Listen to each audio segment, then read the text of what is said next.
tuning in to Next Play News on YouTube, the no-holds-barred truth on sports. The main event starts now. Folks, we need to address a story that hits at the very heart of our community, the tragic murder of former Laney College coach John Beam. This isn't just another headline, it's a devastating blow to everything sports should represent.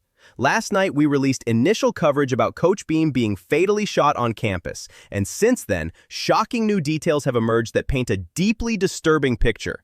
This was a man immortalized in Netflix's Last Chance U, not just a coach, but a transformational figure who dedicated his life to rescuing young men through football. He was their anchor, their guide, their second chance. And now, in an act of incomprehensible violence, he's been taken from us in what authorities are explicitly calling a targeted assassination.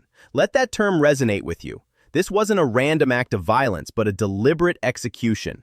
The alleged perpetrator, Cedric Irvin Jr., 27, has now been pictured for the first time, and his own brother is speaking out, revealing a heartbreaking narrative of a life unraveling at the seams.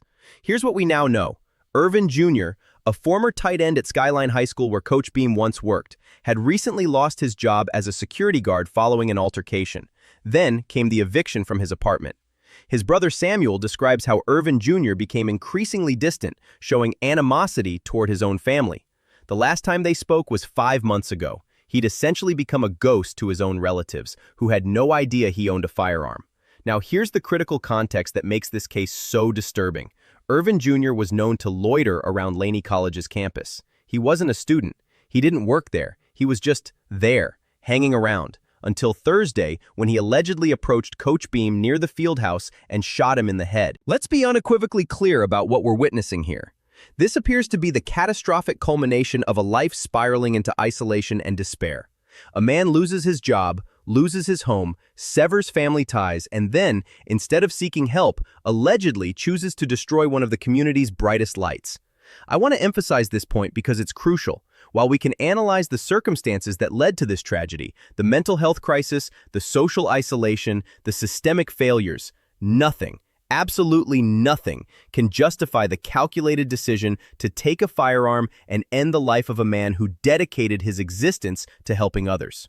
The technological evidence, cameras across campus, private residences, and public transit led to Irvin Jr.'s arrest at the San Leandro BART station around 3 a.m. Friday. A weapon has been recovered. There will be ballistics testing. There will be a trial. But no legal proceeding can ever restore what's been lost. Coach Beam's wife has lost her husband. Countless young men have lost their mentor. The Bay Area has lost a legend. The piles of belongings outside Irvin Jr.'s former apartment in Oakland's Lockwood Gardens complex tell one story of loss. The silent fieldhouse at Laney College tells another, far more profound one. This tragedy forces us to confront uncomfortable questions about mental health support, about community intervention, and about how we identify and help those drifting into dangerous isolation before they reach the breaking point. Now, I want to hear your perspective, the Next Play News community.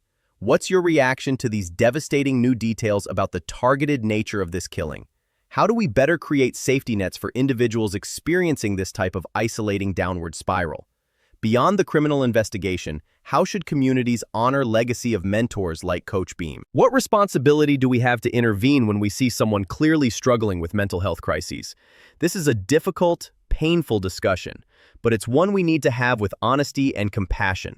Share your thoughts in the comments below. If you value coverage that confronts these hard truths directly, make sure to subscribe to Next Play News. We're committed to bringing you comprehensive coverage that doesn't shy away from the stories that matter most. Your engagement helps these crucial conversations reach Kungdo Rin. Hit that thumbs up button to support this channel and ensure these discussions continue. Thank you for watching. We'll continue following this story closely. Be sure to tune in next time on Next Play News.